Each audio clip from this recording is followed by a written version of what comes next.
The bell has rung. So get seated and join Elementary Schooled for today's interview.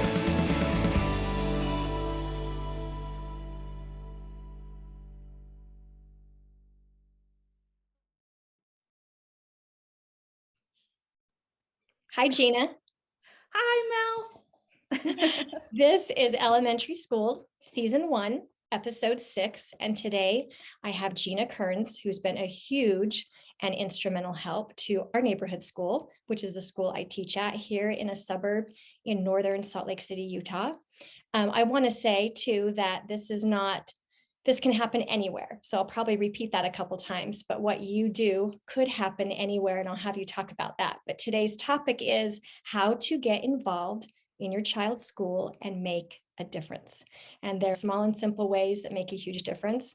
What we're talking about today is you starting with an idea and growing it. And what prompted this interview is at our most recent School Carnival, which is actually named our Fall Festival. I asked you how many years you've been doing this, and you said 9. And I was really wowed by that because it's completely voluntary. And so I was really impressed that you have taken so many years of your time to help at our school and make such an impact. So thank you.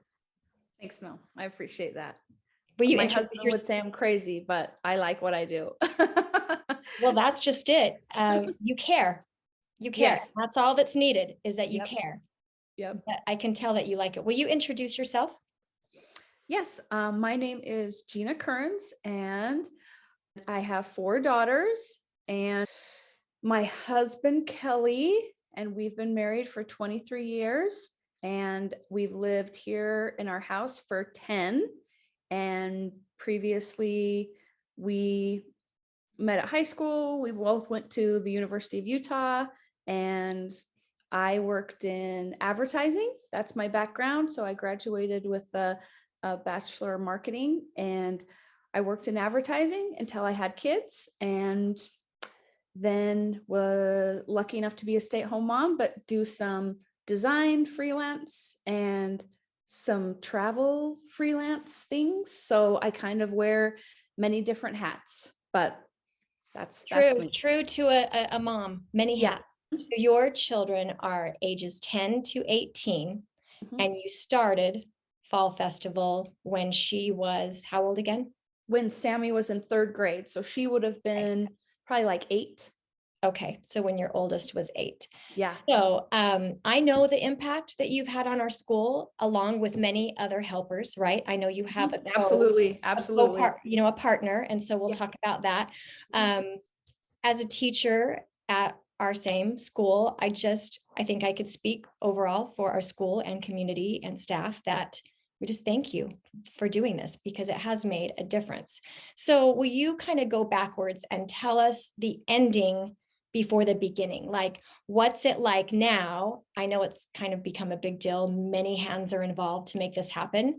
Yeah. And then go back to the beginning and tell us how it started.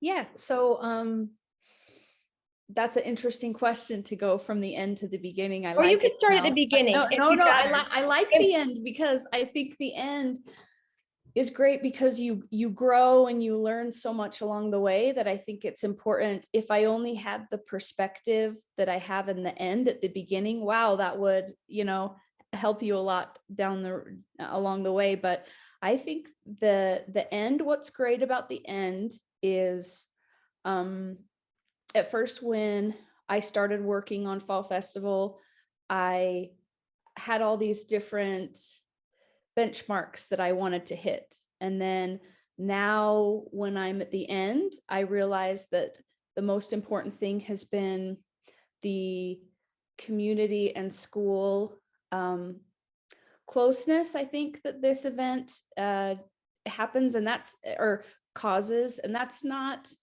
just like the community of our school. We have a lot of different people that come to this event that aren't even a part of our school. So that's why I like to say community. Yes. And the relationships that I've made along the way. And I think the best part about this event to me now is how it's an event that comes every year. It makes people happy. It gets the kids excited, and it gives people something to look forward to. And I think that that's something, when I went into it, I don't think I realized that really that was the golden nugget, that would come out of all of it. The money raised is great. We do a lot of things with it, but even more important than money, I think the community closeness and the fun that it brings to kids and how excited they get. And then the friends I've made along the way, just great relationships. So that's the end, which feels like a fairy tale. I think we can all appreciate that. Yep. Yes. Well, and something I asked, I asked students every year, what their favorite part is or what they enjoy about it. But I want to note that we live near a very big and popular amusement park. It's like next door. And a lot of kids do go there, but some kids cannot afford to do that. And so one year I had a student say that the fall festival that happens at our school is something that their family does because they aren't able to go to the amusement park. And that gave me some perspective. So that's right there, like you said, it brings people out and gets people together and rub shoulders. And I know as a teacher, when we can help, and we do have little assignments that all help with the big deal, but it's nice for us as teachers to see each other behind normal school hours and see each other and help in a different way. So it's really nice. Well, let's go back then and let's start at the beginning. How did this start? Where did the idea come from? And kind of go from there. Okay. So when I moved to Farmington, I had little kids, and I knew that I wanted to help at the school, but I didn't know exactly how. So back to school night, I wanted to volunteer for something. I didn't know what it would be, but I went to my third grade class, and then the teacher needed a room mom, and no one was raising their hand. I said, well, if two people will, then you can just share it. So if you will just do it with somebody, was there anyone willing to be a partner? And so I kind of like barely raised my hand. And then this lady named Andy Green across the way, who I didn't know, raised her hand. And that's where I met Andy, who I would later do Fall Festival with, but I didn't know that at the time. She's one of my very best friends now. And I can almost cry when I talk about her because she's moved on from Fall Festival, and I miss her so much, but we're still really good friends, and she still cares about Fall Festival a lot. But going back, when the year started, she had said, first of all, I do want to make this point that, so I didn't start Fall Festival. So Fall Festival was something that was already happening at my kids' school, and it was like a carnival. It had a really great silent auction. And then everything else was a little bit more on the small side, but I loved the idea of this event because I didn't go to schools that had something like this. And I kind of feel like fall festivals and these kind of events are going away just because of the work that they take and the support they need from your school and the community, and they can be expensive. So I was super excited when Andy said to me, hey, I have been asked to help with this fall festival thing. Do you want to come and help? Do you want to be in charge? And then I said I would. So I went to one of the meetings, and the mom that was in charge said, do you want to do the face painting station? And so I said, yeah, I'll be over the face painting station. And then I went there and I loved it. And I thought it was such a great idea. And I was so appreciative of the moms before me who created such a great idea. And you could tell that everybody really liked it. But interesting enough, my background growing up, I have my father ran a bunch of fun centers, like family fun centers. So I have this background in like family entertainment, and I can make cotton candy like nobody. My talents are strange and kind of weird. Very neat. Yes. So I saw this event and just thought, I just imagined it kind of on steroids in a whole different way. And then I just went to Andy and said, Andy, we've got to do this. We've got to do this together. We need to run this next year. I have all these ideas. This could just be, it's already amazing, but it could be so much more amazing.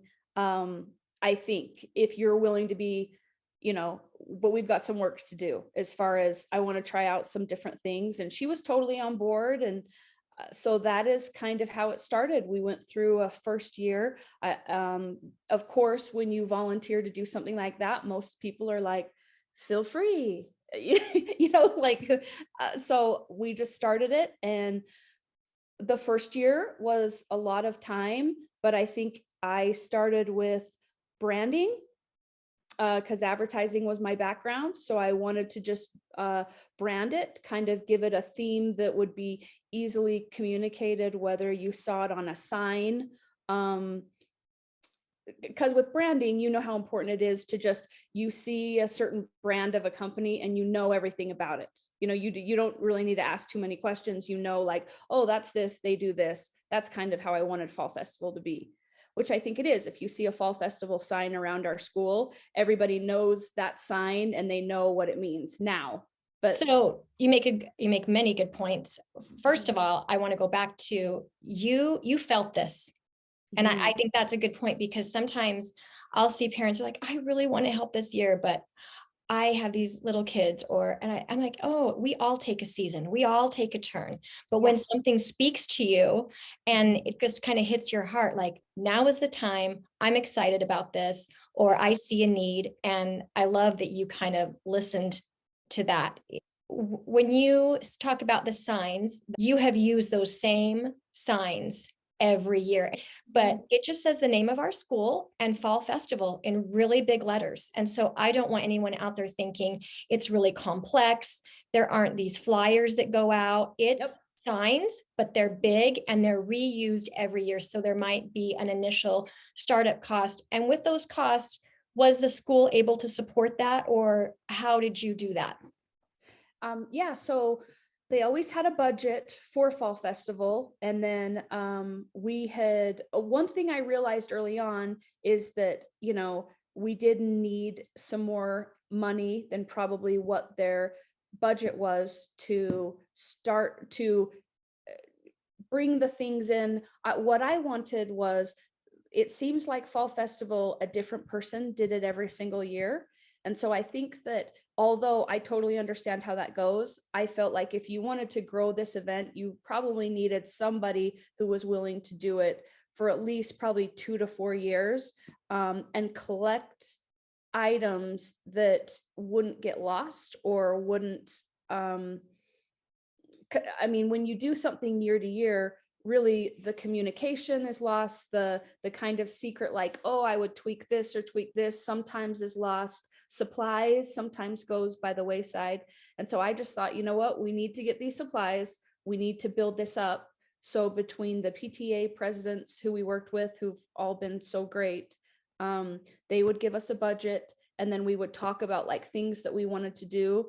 And we would get sponsors. That was a big thing. I would go around to the community and people at the school and ask them to sponsor the Fall Festival, because it is an expensive thing to run, and just based on our budget alone, we couldn't grow it like we needed to. So I knew we would need to bring in some outside money. And so just through like dentist's office, local dentist's office, businesses that people have in the school, we would just ask if they would want to sponsor it, and then they would like get their names on our flyers, and that gave us the money to really start to build the supplies and be able to bring in better vendors and do more things with it. So it started small. It wasn't like it was all of a sudden it was what it is now, but it was a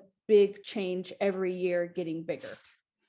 Did you go to local businesses that very first year and just ask, like you personally, you and then your partner in this, Andy, you Yep. just And went out and asked just straight up? yeah, we did. We just, What was the response that first year? And give us an idea, like if you went to a local dentist and just said, we want to help this school in our area, this is what we're doing, what kind of response and how much money can you even say, like what to plant, just to give someone an idea? Um, at first we kind of went to everywhere. We would usually, what we found that works is the more personal tie you have to the business, the better chances that they're going to donate. So it was better for us to go through people that we knew, asking the school, hey, does anyone, there was a lady who had a photography business. So we asked her if she wanted to sponsor. Meaning there's a dentist whose children go to our Go to school. yep, Okay. children go to the school, or he's right across the street, or he's in the area. Okay. A restaurant, there's a Subway right across the street. So And then you offer advertising for them yep, as part of it? Yep. We would have, it's changed now, but then we were just taking sponsors and then putting them on. We had a big sponsor sign, and then when we would announce them the night of the festival, throughout the festival, the DJ would, and then we would put them on our signs that we hung up in the school. And they were different amounts. At first, we would do $100 to $500, and they could do anywhere between. The more that the event has kept going, some of our good sponsors now are always doing 500. Some are doing 1,000. And their sponsorship, they give the money, but now they're hung on these big banners. Yes. Now. Yep. Yes. Because as we got more money, then we were able to say, hey, are you going to stick around for a while? These sponsors, a lot of our sponsors, once we get them, I would say 70% stay until they're either their child or the person who they're related to in the school is done. Okay. Or, but the businesses, they'll stay for a while. We also ask the businesses, we give them wristbands. So we want them to come and see the event. So I think that's important too, because that's a good you point. need to see that this is an event that is happening, that it's good for their community. Everybody really does have a good heart and wants to support the community, and you just have to show them it's the right kind of fit for their business. A good fit. Yeah. Yep. So and that changes every year. I would say every year we're looking for sponsors and tweaking sponsors. And it seems like you always have, 8 that stay and 3 that go, and then you get 3 new ones. So it kind of is a revolving door. Would you say then the average sponsorship is about 10 businesses, or? Yeah, I would say 10 to 15. Okay. Mm-hmm. And it started as how many, do you think, 9 years ago? Maybe tops 8, and maybe they were doing like $100 or $200. And then now it's more like we have probably 10 to 15, and half of them are doing 1,000 and the other half are doing 500. So we've kind of learned to find where the best fits are. Though that being said, I will never turn down a sponsor. Sure. If you want to donate $100, I will find a place for you. You know what I mean? Like, you'll still get a shout out. You might not get the same exposure that the other ones do. But if you can have big signs, keep up year after year. Were they initially stored did you store them, or did you at like in your home or wherever? Yes. And here is actually this is one thing that I don't think I learned until like 7 years in, is at first we were having these signs printed, and signs are super expensive to get printed. It can be $500 for a big sign. So we would sit there and, that's why we'd have to really know with the sponsors, are you going to stay around? Because we can't print this sign for you, and then you're not going to be around. But I learned the best thing. So we were getting these expensive signs made, and some of them we were getting donated through the company that did it. which was nice. Everything is about kind of working your angles and finding finding ins with businesses that people have. But I learned 7 years in that you can go to the district, and as long as you are printing a sign that has your school name on it, it doesn't matter what else it says, you can print it for like 1/10 of the cost. So you can have these big banners that are like $65 versus like 300 or 400 they would be at a professional printer. And so that's a really big deal, because if I would have known that, we could have saved a lot of money, and now we save a lot more money. There is a certain lady who just puts out yard signs and goes and picks them up after. That's so great. And that's what she, and that's And what it's an important does. job. Yeah, And it is. It's a really important job. And it's so So- nice because she saves us a lot of money, and she feels like she's a part of it, and she does her part, and it's very helpful. So let's talk about Fall Festival and the different, tell us the main components. You know, it starts with games, maybe some inflatables, maybe one, maybe two, and then a silent auction. And what we have grown ours to, we have a train, a little kid train that comes in, and we have ponies and a petting zoo, and that people love the petting zoo. And then we have rock walls. We have 2 rock walls, and then we have probably about 6 inflatables. And then every year we have a mystery activity, and the mystery activity changes every year. It goes, we spend more every other year. So we have a more cost-effective mystery activity every other year, and then we'll spend a little bit more. This year we had a zip line. And so the mystery activity is fun. It kind of keeps something new coming in.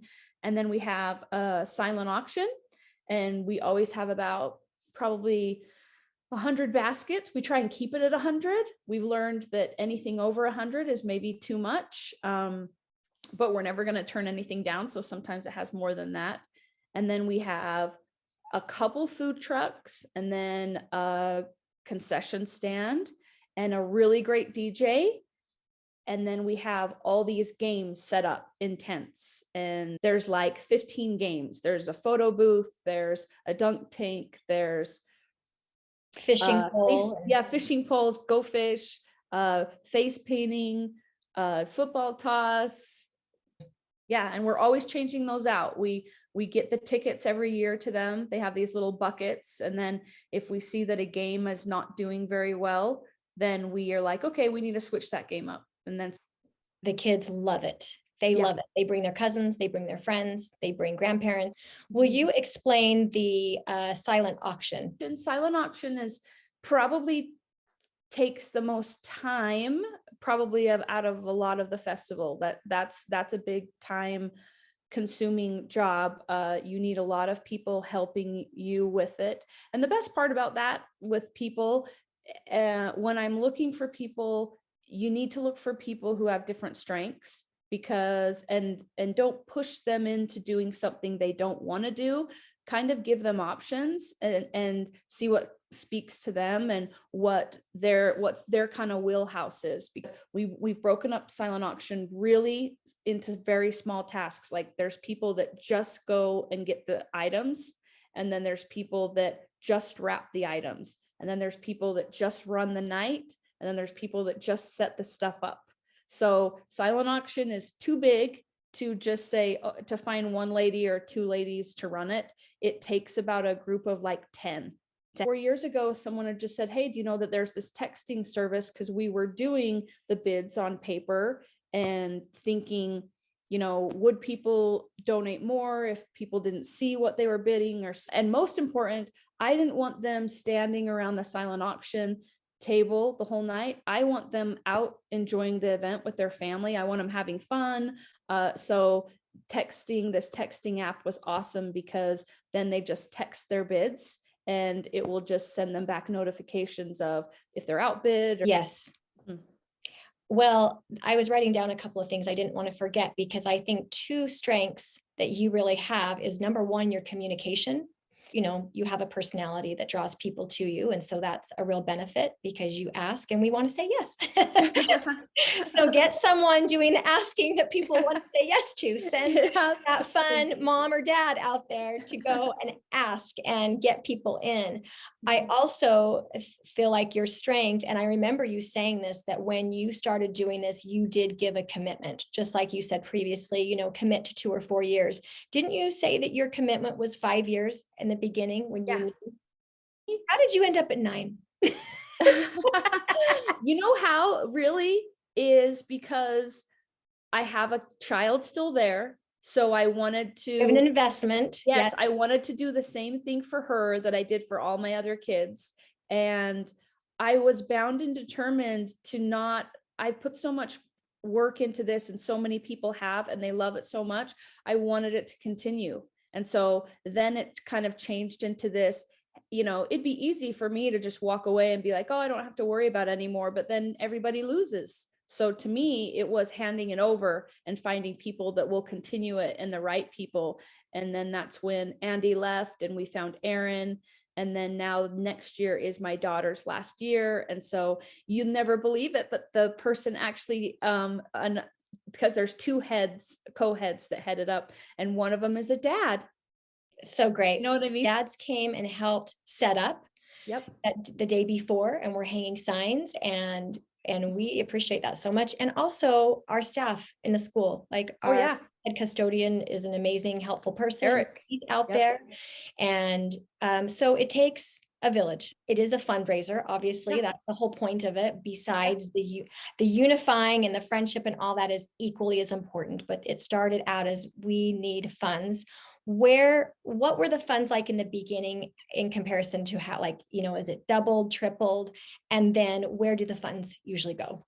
I'd say the funds every single year have always been probably, they've grown every year. They were the most ever the year after COVID, which I didn't know, but now it doesn't surprise me because I think there were a lot of different factors. People were so excited to get out and do something. They also had money to spend. It's big enough now that it makes great money. So you work with the school principal to see where those funds go. Yeah, the funds, the main budget to get the PTO to run through the year that Fall Festival creates, it already covers basic things, which is vital. You have to have it because things like white ribbon week and red ribbon yes week. Is we really do have to raise money. We also have needs within our school, and we have to have stuff for field trips, for aides that come into the classroom, like especially right now after COVID, aides are so important. I want to make sure that we are clear that there's so many hands that help, like you said, small ways, big ways. Can you say about what the numbers were with helpers originally and then what it's grown to now? Like how many people does it take to pull this off now as opposed to when you first started? With volunteers, it's always been the same. The night of to run the event, it takes about 100 volunteers. And luckily, does that include the teachers that it does include the teachers. So luckily the teachers, there's about, we usually plan on about 35 that will come and help, and they will do a shift. It is hard to find volunteers as far as the night of, because people do want to be there with their families. So we have started to tap into like school, the high school's teams. So like have the baseball team. Sometimes high school teams have to do so much service.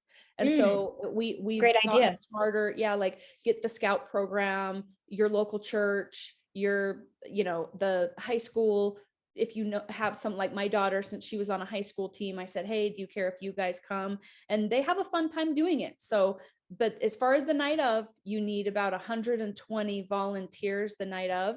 And then in addition to that, we probably have 30 committee heads.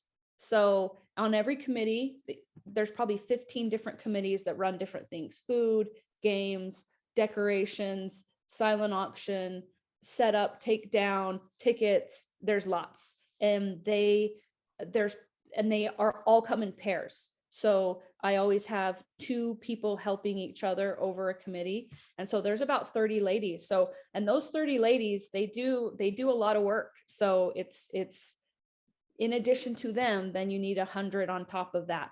At the very first, when we started it, still 100 volunteers for the night, but probably had more like 10. I just want to be clear from my angle that it is a help. And we recognize that we have a lot of gratitude for what it does for our school. Number one, just the unification of our school and our community. So that's huge. The money that it gives, like you said, that goes to very important components of helping us in the classroom do our job. In terms of what you ask us to do, we really just show up for our job that we sign up for. So you come into a faculty meeting early in the year and say, here's a clipboard sign up. Will you sign up wherever you want? And then we're committed to that. You send a sign up genius or a follow-up email so we know exactly where we're supposed to be. And we love that you do shifts, because while my children were little, I liked, I'm going to do the early shift as a helper, and then the next shift I have off and I will go be with my kids. So we're on a traditional schedule here at our school. And so we start at the end of August, and you typically do the fall festival in mid-September. Is that right? Yeah. So when do you start, though, to prepare? Is once fall festival is over with, we just make sure that everything is buttoned up really tight, meaning like our numbers, all of our paperwork, all of our sponsorships are taken care of, and all of our stuff is put away where we know, in places that it's good. And then we have lists of either things that we need to get for next year. So we make a lot of lists like the week after fall festival of things that need to be done next year. And then it just goes, and we don't think about it until January 1st. And then in January 1st, we pick a date. And I mean, not the first, but when you get back into school, then we'll pick a date, call the vendors, and we just look at our lists of what we need to work on, and we talk about it. We probably go to lunch like maybe once a month through January, February, March. And then in April, we really start sending out things like, this will be the date next year, trying to find helpers for any positions that are open. And one thing that I'll say, if anybody wants to know how to help, you can always, the first thing, and you don't have a clue how or what to do, go to the secretaries in your office, because the secretaries in your office, they will tell you who to contact. School secretaries are the heart of the school. Yes, they are. That's yes, they are. So they are so helpful and have the resources. So don't be afraid to ask. What else would you say to anyone that wanted to start something like this? I would say just have your heart in the right place. Just, you want to make the world a better place. I mean, it's cliche, but you want to get out there and do something. If you have the opportunity to help and serve, you'll always get back a lot more than you put in. And the relationships and friendships and the things that I've learned and tenfold have come. Do you think that your family has enjoyed it all 9 years? Tell us about that. You know what? From my angle, they do. I don't know. Yeah, I you know what? That's mom's thing, and we like it, And talk about the assembly that you do to get everyone excited about it. Yes. So another important thing that I've learned is it is very hard to communicate with parents through email, because everybody is just they get so many. Yeah, they get so children. So what you need to do is, if it's important to their children, it's going to be important to them, because their kid's not going to stop talking about it until their parents We need a wristband. We need tickets. Yes. Yeah. Yes. So to me, we have an assembly every year. It's probably the most important thing that we do as far as advertising. And then we have this assembly where we show all of the kids what's going to happen at the festival. And we have the student council, they kind of lead it up. And then they show all the different activities, if anything's going to be new. It's very simple. It's set to fun music. It is. It's set to fun music, but it's very simple. And it gets the kids so excited, and we end the assembly with clips and videos of the fall festival from the past years, to great music, to The Greatest Showman. Yes, And the I kids love it. Yep, they love it. They love it. They sing along, and then we have a glow dance, and it's the assembly's kind of a tradition too. But there is not one kid that doesn't go home from that assembly and say, "Mom, fall festival is on Monday. We got to go." And So, you pre-sell tickets. You yeah, talk about you do tickets and wristbands. I'm not sure that it was always like that, but yeah. they save by getting a wristband. Will you explain? Yeah. So you can get, we want it to be where everybody can come and have a good time on any budget. And so you can buy a wristband, and the wristband includes all the activities, unlimited, and the activities would be rock wall, train, inflatables, petting zoo, ponies. And so you can do that as much as you want for 3 hours. And then tickets are strictly for games, if you want to play games, and face painting and food. You pre-sell tickets during lunch a week, 2 weeks before? What's that timetable like? Remind me. We do back to school night. So we sell there, and then we only sell the week before, during lunch and after school on certain days. And then this past year we started where they could buy them online and then get them at will call. And that was more popular than I thought it would be. You're so wonderful. Thank you for doing this. This is such a great resource for anyone in any community, whatever your situation is, to say, you know what, our school needs a little up. We need to just take it up a notch, do something that will make a difference, that will bring some unification, reconnect with families, and get involved. Wouldn't you say? Yeah, that's why it's more important than ever as a parent to get out there, go to your school. I think more hands make light work. Well, now it's very common to have a background check for any volunteer, and that's just standard now. It's just the time we live in, and that's important. So no one should be offended by that. But any parent that wants to help, we will take you. It makes a huge difference. It's just, I love that you do it at the beginning of the year, because it just kind of starts us off on this great, exciting note.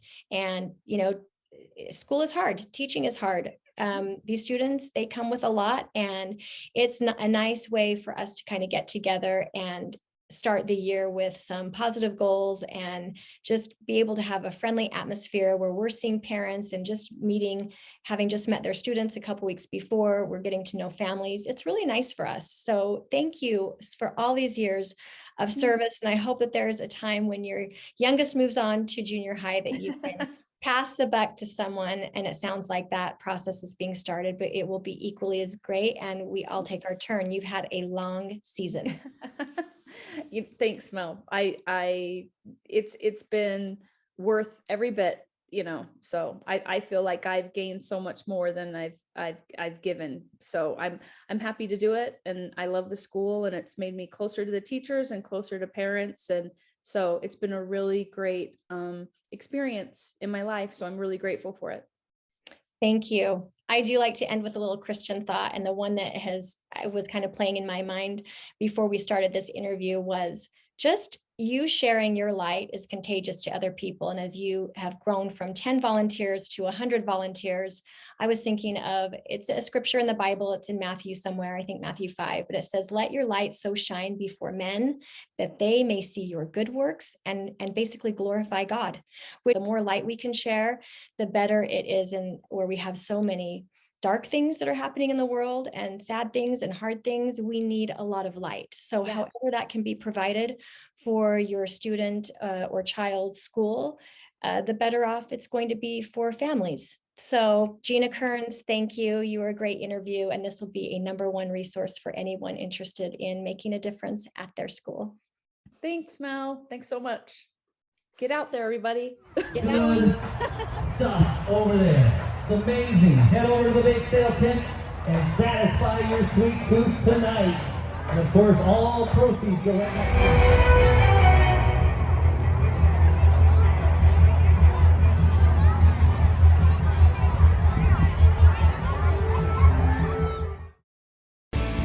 Thanks for being part of today's class. To submit a question or topic for further episodes, please email elementary.schooled@outlook.com. School is out for today, but please remember, when we strengthen a child, we strengthen society.